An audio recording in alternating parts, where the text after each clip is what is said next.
Buenos días a todos. Comenzamos hoy la primera evaluación, nuestras primeras tutorías en este área de la lengua castellana y la literatura. Ya sabéis que pues hoy sería el primer día que comenzaríamos a ver el temario y, como siempre, empezamos por el principio. Por el tema 1, claro está, el bloque primero, comunicación y habilidades lingüísticas. Bueno, en este tema nos vamos a dedicar a hablar sobre todo de la comunicación oral, que es de lo que trata el primer tema. Está dividido en 3 apartados: escuchar, hablar y conversar, los discursos y la comunicación oral, en los que vamos a ir viendo poquito a poco cada una de las cuestiones que nos plantean. Bien, vamos a comenzar por este primer epígrafe de escuchar, hablar y conversar. La introducción lo que nos dice es que, lo primero que nos dice es que escuchar es mucho más que oír, ¿no? Tenemos que hacer una diferencia, hacer un esfuerzo para diferenciar oír de escuchar. Efectivamente, para oír hay necesidad de realizar un proceso físico que implica poner en funcionamiento nuestro oído para percibir los ruidos. Muy bien. Pero escuchar es ya un proceso diferente, porque se le añade a ese proceso físico una intención, un querer oír, ¿vale? Una escucha activa. Es un proceso, como digo, intelectual y emocional que es de un nivel superior. Bueno, saber escuchar enriquece muchísimo la comunicación, porque nos permite conocer los puntos de vista de los demás y además establecer con ellos un diálogo. Intercambiaremos nuestras ideas, nuestros sentimientos, lo que pensemos, etc. Bueno, este tema es muy sencillito. Sentamos un poquito las bases de lo que va a ser el resto de la evaluación, entonces no vais a tener ningún problema en comprenderlo. Las características de la comunicación oral son las que os vienen en el temario. Hay un único código, que es el idioma. Se utiliza el aire como canal de transmisión. Se realiza además de manera espontánea y natural. Se produce de una forma inmediata entre hablante y oyente. Se pasa rápidamente de un tema a otro sin crear demasiadas conclusiones ni profundizar demasiado. El lenguaje oral además puede ser sobreentendido. Es decir, al lenguaje oral le apoyan los gestos, las miradas, en fin, todo aquello que no decimos.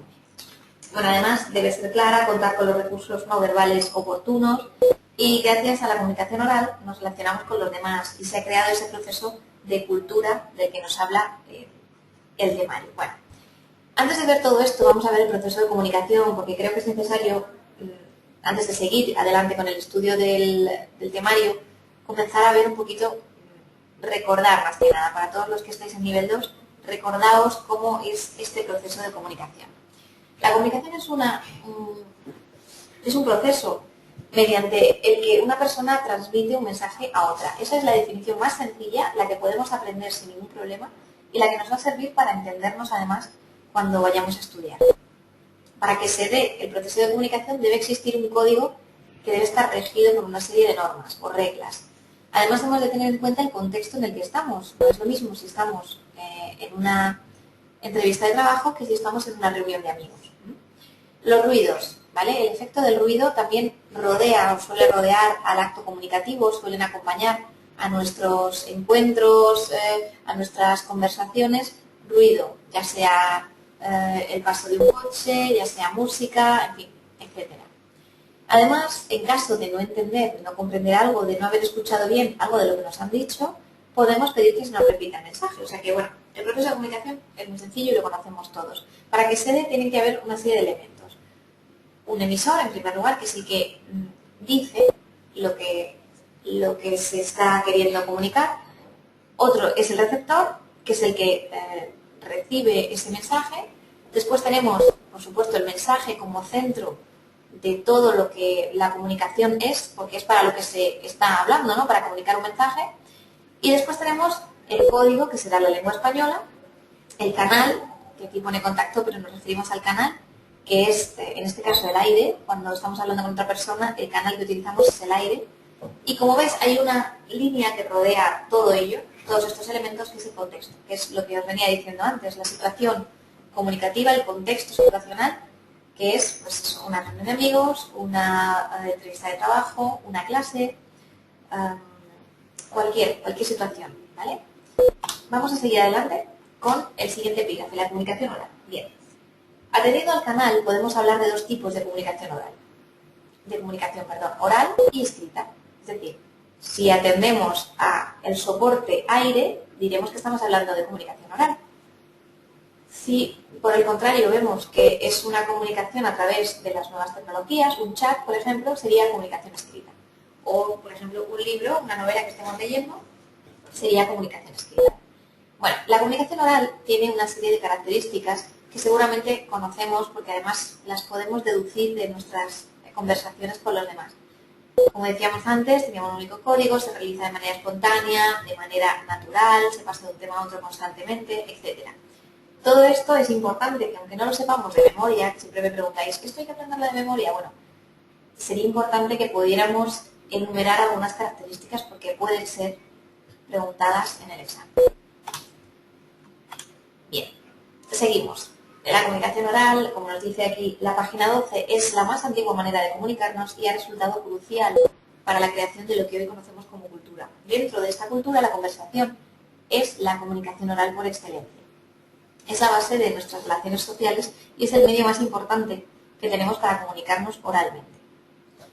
Los consejos para mantener una conversación, ¿cuáles serán? Claridad al hablar, evitando todas esas palabras que no tienen significado y que son rimbombantes y que redundan, que repiten información. Brevedad, ¿vale? Hay que ser breve, centrándose en el tema. Y además mantener una actitud positiva y educada, dejando también hablar al otro, porque a veces pasa que nos ponemos a hablar y no sabemos escuchar. Así que la comunicación, ya sabéis, que entraña los dos lados, el de escuchar y el de hablar. Bueno, vamos a ver los discursos. Una vez que hemos dado un repaso a lo que es la comunicación y al proceso de comunicación, vamos a ver los discursos.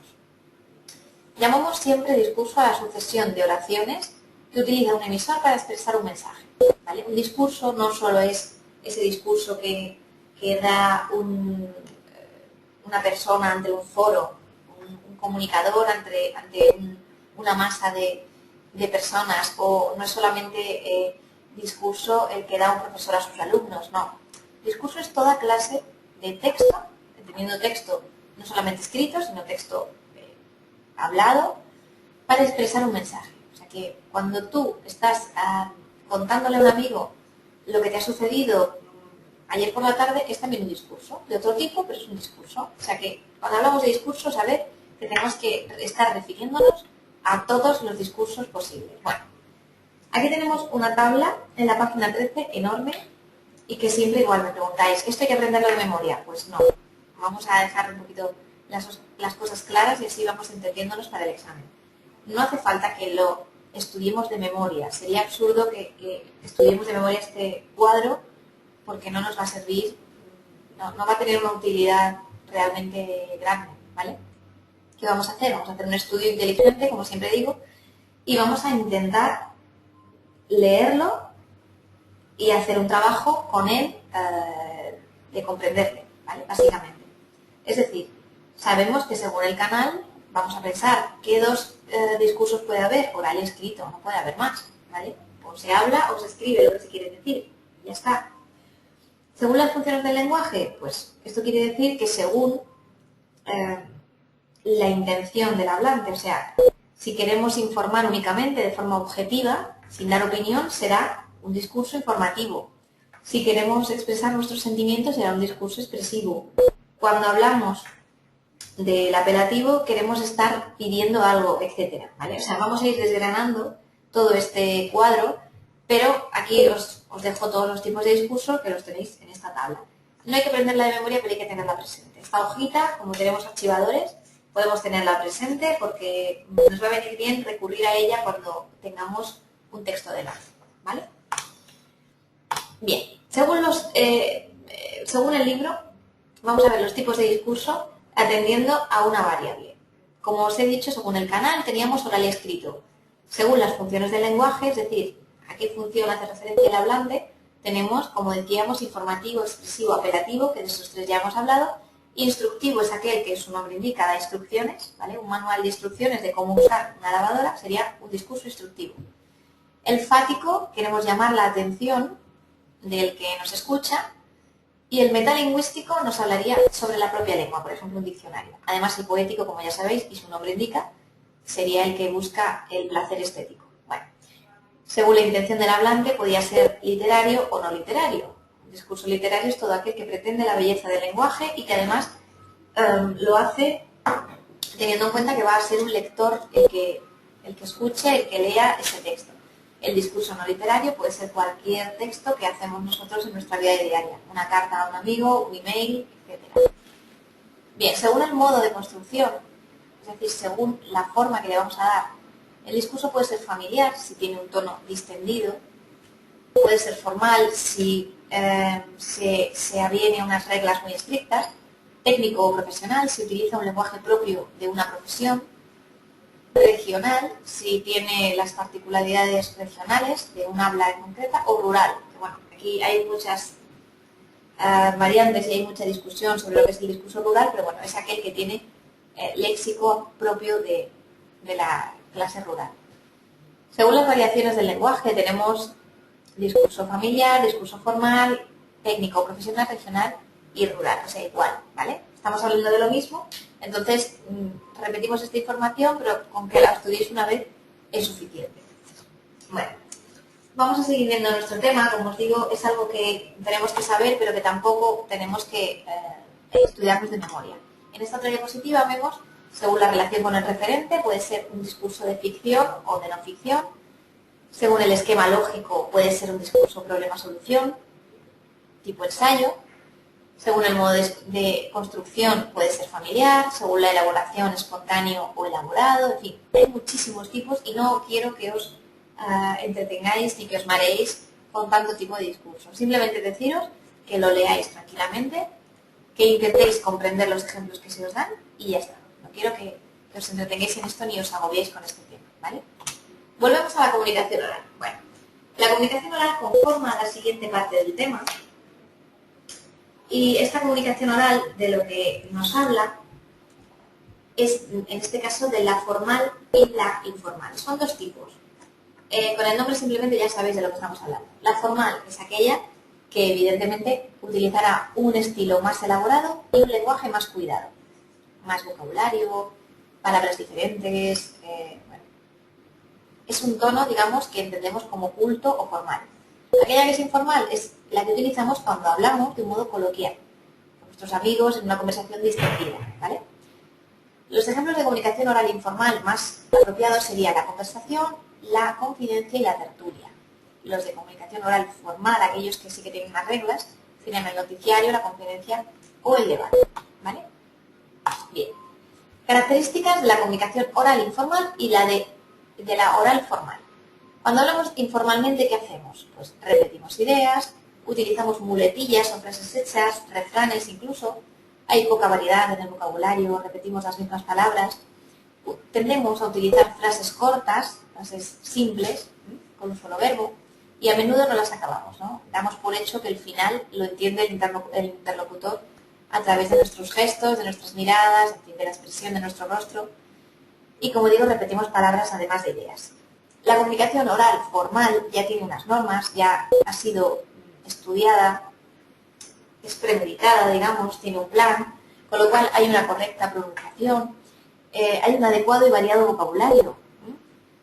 El uso de oraciones largas es otra característica, de oraciones complejas, con varios verbos. Además no es redundante, no se repite, se da la información una sola vez y una segunda si se quiere enfatizar, pero no es repetición de información. Además, esa información tiene una estructura, por eso no se repite. Bien, seguimos adelante. Vamos a ver las argumentaciones y las exposiciones en público. Argumentar es defender una idea u opinión mediante razones o argumentos. La intención que tiene es provocar en el receptor una determinada reacción. O sea, lo que busca el que argumenta es o bien mover al receptor para que haga algo, ¿no? Enardecer, ¿no? Al público, o bien lo que busca es que apruebe sus ideas, ¿vale? Cuando un jefe de Estado o una persona político, alguien que tenga esa importancia mediática, expone una tesis, argumenta durante pues, unos segundos, unos minutos, lo que está haciendo es o bien provocar una reacción en los que lo escuchamos o bien buscar adeptos. convencer de que lo que ha hecho lo ha hecho bien. Por ejemplo, cuando hay subidas en los impuestos o subidas en servicios como la luz, ¿qué hacen? Nos dan una serie de razones, argumentan, nos dicen por qué ha sucedido eso, buscando que, bueno, que entendamos, que comprendamos y que aceptemos, sobre todo que aceptemos esa situación nueva. Pero previo a esa intervención tan breve, que suele durar muy pocos minutos, hay una preparación del tema a tratar. Hay una documentación exhaustiva, hay muchas cifras, hay un gabinete de comunicación que se pone en marcha para que esa argumentación esté bien preparada, se ordenan las ideas, se seleccionan las más importantes y las que, en este caso, menos problemas van a dar, se elabora un guión claro, se concatenan las ideas, se van interconectando entre ellas para que todo parezca fluir y bueno, parezca muy coherente, y al final se elabora una conclusión, ¿vale? Por lo tanto, la estructura de la argumentación sería esa. Primero hacemos una introducción, después expondríamos esa tesis, a través del cuerpo argumentativo daríamos razones de por qué esa tesis se ha llevado a cabo y después una conclusión, ¿vale? Si lo trasladamos al ejemplo que os ponía de la subida de la luz, la introducción sería que hay que subir los impuestos porque el montante económico del Estado está decreciendo gravemente por la crisis. La exposición sería, pues efectivamente los impuestos están así, entonces subiendo la luz podemos hacer que esto sea, salir un poco de esa situación crítica económicamente. El cuerpo argumentativo, pues darían todas las razones, todos los motivos, ¿no? Por esta razón y por esta tenemos que subir la luz. Y la conclusión sería que en cuanto podamos vamos a volver a bajar ese impuesto, ¿no? Podríamos decir que esto es lo que más o menos hacemos cuando argumentamos. De la misma manera podemos trasladarlo a nuestro día a día, cuando queremos conseguir algo, incluso con nuestros amigos o familiares, no nos damos cuenta, pero estamos haciendo una argumentación. Cuando queremos convencer a algún familiar para que nos preste un favor, nos haga un favor, estamos argumentando, estamos diciendo, bueno, es que la situación por la que estoy pasando, entonces necesito esto, le doy unas razones y al final concluyo, ¿no? En cuanto pueda te lo devuelvo o en cuanto pueda te devuelvo el favor, ¿no? O sea, quiero decir, aunque creamos que todo esto que estudiamos no vale para nada, en realidad sí que sirve porque lo utilizamos en nuestro día a día y no nos damos cuenta. Bueno, pues después de esta pequeña argumentación, vamos a seguir adelante con el tipo de discurso que viene después, que es la exposición. Bien, exponer se diferencia de argumentar porque no pretendemos tener una respuesta, o por lo menos no lo pretendemos tan evidentemente. Exponer es presentar un tema o idea con el fin de hacerla conocer y comprender, nada más. En principio, la exposición no incluye argumentar, es una parte de la argumentación. Para realizar una exposición, hay un error en la diapositiva, hay que preparar el tema a tratar, documentarnos, ordenar ideas y redactar un texto base sobre el que avanzar en nuestra exposición. La estructura, por lo tanto, sería, como siempre, introducción, desarrollo o cuerpo de la exposición y conclusión. Como veis, la introducción y la conclusión siempre están presentes en los textos. De esto, ¿qué podemos deducir? Que cuando nosotros escribamos el examen, ¿vale? Os voy dando pistas, y estemos delante de nuestro comentario de texto, ¿qué debemos hacer lo primero? Una introducción. ¿Y qué debemos hacer al final? Una conclusión, ¿vale? Os voy dando, como digo, pistas. Bien, vamos a seguir con las presentaciones en público. Al realizar una presentación en público hemos de cuidar muchos detalles, está claro que sí, aparte de tener clara la idea que vamos a intentar transmitir, pues también tenemos que tener otros aspectos en cuenta. Por ejemplo, documentación, siempre que vayamos a hablar de un tema, siempre que vayamos a exponer algo a alguien, sea en público, como en este caso, o no, sea en privado o a una persona, hay que documentarse y prepararse. Debemos intentar mantener la claridad. Claridad, bueno, pues si todo es transparente, si todo parece claro, al interlocutor le sonará mejor, le convenceremos mejor. Evitaremos la monotonía, cambiaremos el tono de voz, intentaremos dejar el tono monocorde, digamos, para otras cuestiones y cuando queramos exponer algo intentaremos variar. Intentaremos ir más rápido, más despacio, para evitar la monotonía y el aburrimiento del interlocutor. Memorizaremos lo que vamos a decir, porque si es una presentación en público, bueno, hay que memorizar. Siempre podemos tener un guión delante, o sea que esto tampoco es algo fijo. Cuidaremos nuestra imagen, por lo menos ya no que seamos más guapos o menos, sino que no haya nada en nuestra imagen que vaya a perjudicar a nuestro discurso. ¿Vale? Dominaremos el lenguaje no verbal. Intentaremos mirar al público, descansar la mirada en los asistentes y transmitir la tranquilidad que es propia de cualquier presentación. Demostraremos seguridad, que va unido al tema del lenguaje no verbal, y utilizaremos los recursos que creamos convenientes. Presentaciones en PowerPoint, pizarras, lo que necesitemos. Controlaremos la duración de la exposición para que no se alargue en partes que no debe alargarse ni se acorte en otras que necesitan ser expuestas con detalle. Y después ofreceremos una realización de preguntas, un turno de consultas. Bueno, para terminar con este tema, que es muy sencillito, como estáis viendo, y tiene cosas pues muy evidentes, ¿verdad? Vamos a hablar de las técnicas de participación oral. Bien. Para hablar de las técnicas de representación, de participación oral, tenemos aquí dos de las más famosas, que son la charla, ¿de acuerdo? Y el debate. He cogido una de cada uno de los tipos, una individual y otra colectiva. Normalmente la charla es algo, o la conferencia, es algo que habitualmente estamos acostumbrados a ello, y los debates estamos hartos de verlos en televisión, ¿verdad? Bueno, pues leemos todas estas cuestiones que vienen muy bien, todas estas párrafitos de evitar la monotonía, el lenguaje no verbal, el inventario, etcétera. Todo esto nos va a venir muy bien. Y ahora pasamos al tema, a la página 36, dentro de este mismo tema. Punto 3.4, técnicas de participación oral. Bien, como os digo, se dividen en dos, que son la individual y la colectiva. Dentro de la individual tenemos todas aquellas que van desde un sujeto hacia una audiencia. La charla, la conferencia o el discurso. Son tres tipos muy similares en los que un emisor traslada sus ideas, sus convicciones, aquello que quiere contar a una audiencia, a un grupo de personas que están allí para escucharlo. La colectiva implica que haya varios emisores. Hay varias personas que intervienen en el discurso. La entrevista, por ejemplo, es una de ellas, el diálogo, el debate, que es el más famoso, y la mesa redonda. El debate, como os digo, es el más famoso porque es el que estamos acostumbrados a ver en las televisiones, en las radios, etc. Hay muchas reglas para cada uno de ellos, me interesa que las leáis y que podáis explicar alguna de ellas en el examen, ¿vale? Todo esto que yo os cuento es útil que intentéis leerlo, intentéis no memorizar, pero sí conocerlo, y cualquier cosita que necesitéis, cualquier pregunta que me tengáis que hacer, no tenéis más que llamarme o escribirme. Aquí termina nuestra tutoría, espero que haya sido de ayuda para vosotros y que pues, estéis avanzando, estéis disfrutando del estudio y estéis viendo que lo que estudiamos es bastante útil, por lo menos estos primeros temas.